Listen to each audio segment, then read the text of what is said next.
Good morning. It is Monday, April the 8th, and this is The Drill.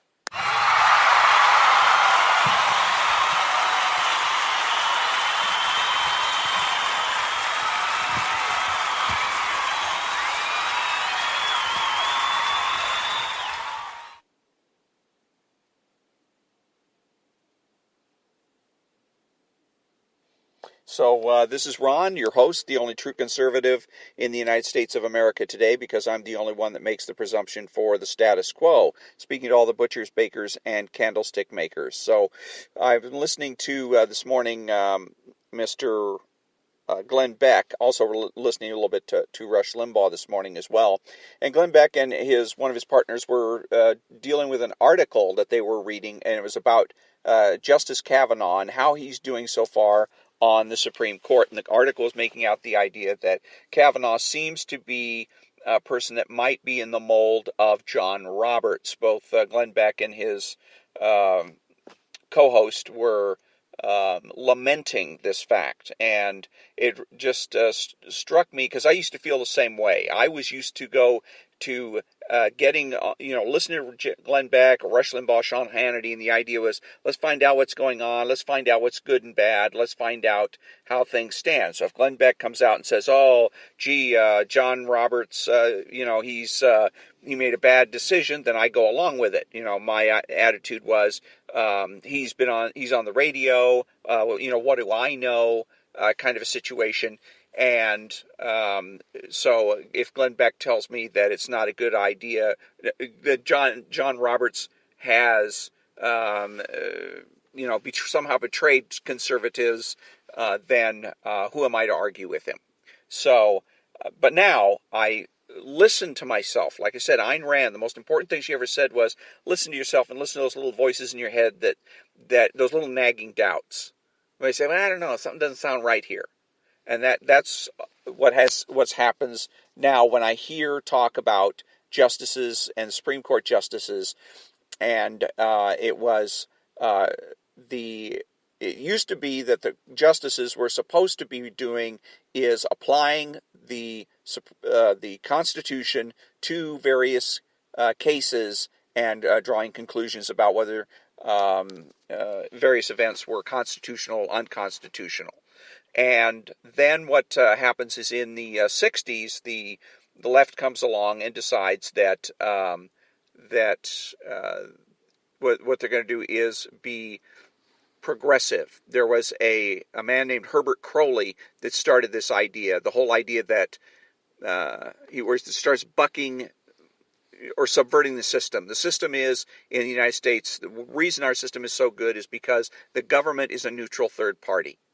That's the way it was designed, to be neutral. It's not Democrat, it's not Republican, it's not conservative, it's not liberal, it's not one way or another. It is neutral, and the job of the government is primary job is to protect the constitutionally guaranteed God-given rights that we have, especially the Bill of Rights, the verse 10 amendments to the Constitution. So the Crowley was saying that that's antiquated. That's an antiquated system, and that what you need to have in a modern society is a government that is activist, meaning a government that takes sides. Okay, now at first blush, that sounds like a good idea. Of course, imagine all things we could get done in our society if we had a government that would choose sides. Sit down and decide what's right or what's wrong or what direction this country should be going, and then apply resources in that particular direction. But the problem is that everybody votes. Everybody pays taxes. Okay, and so once you have a government that is choosing sides, you are disenfranchising automatically a certain segment of society, whether they're liberals or conservatives. So, the conservatives didn't fight this concept, this idea, this bad idea, well enough. What they ended up doing was saying, and what the left did, much to its credit, was they were clever about it. Instead of saying that the Supreme Court justices that want to support the Constitution and apply the Constitution, describing them in that way, what the left did was they described people that wanted to apply the Constitution as originalists. So what they did is they made them sound as though they were just another opinion, another idea. Not right, not wrong, just another idea.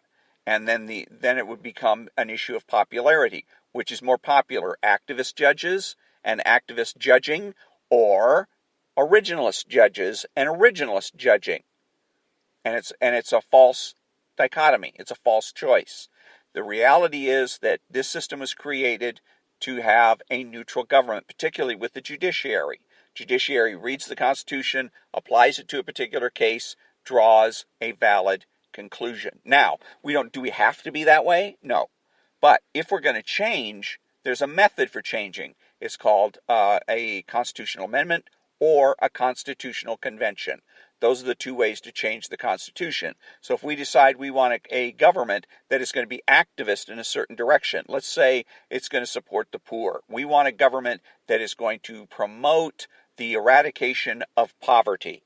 We can do that. We hold a constitutional convention and we completely rewrite the Constitution, or at least rewrite those segments that currently prevent our government from engaging in a campaign to eradicate poverty. Okay, so but that hasn't happened. So what the left is doing is encouraging people to ignore the Constitution and ignore the fact that this government is based on the idea of a government that's neutral, particularly a judiciary that's neutral. When you have a judiciary that's neutral, you can have confidence in your government. When you have a government that's neutral, it's not going to be trying to eradicate this or eradicate that or promote this or promote that, but is simply there to make sure that everybody's rights are not infringed. Again, you can have confidence in your government. You don't have to feel that that the government is slanted, that you have to know somebody in order to get something done. In a lot of governments around the world, that's the way it is. If you want to start a small business, you got to know somebody. You got to know someone in power, and you got to get their permission to go ahead and set up your business. And if your business is going to be in conflict with a business that one of their other friends has, maybe you don't get to do it. That's not the way government should be. The government is that other than having to maybe register or for, say, tax purposes or regulatory purposes, you go ahead and set up your business as you see fit. It's not the government's business as to whether or not we have enough dry cleaners or too many dry cleaners. It's not the government's business. It's up to the consumers to make that decision.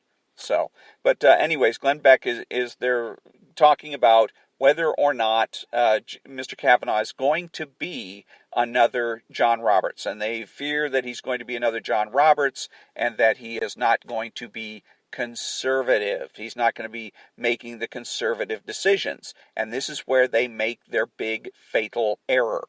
The left can only operate if they have somebody to react to them.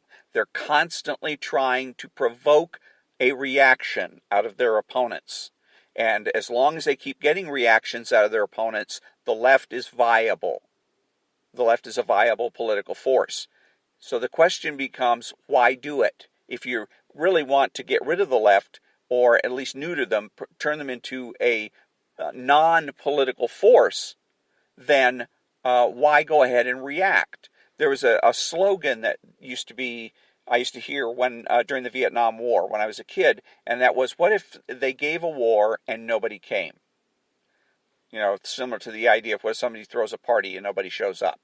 Okay, what if they give a war and nobody came? Same thing here. It's a question you got to ask yourself. What if the Democrats tried to provoke people and nobody responded? Nobody reacted. What would happen? The Democrats would have absolutely no power. None.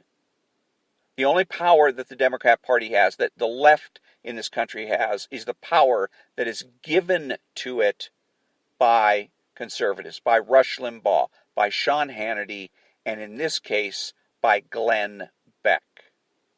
Think about it. And that brings us to the conclusion of another episode of The Drill. And until next time, thank you very much for listening and have a great day.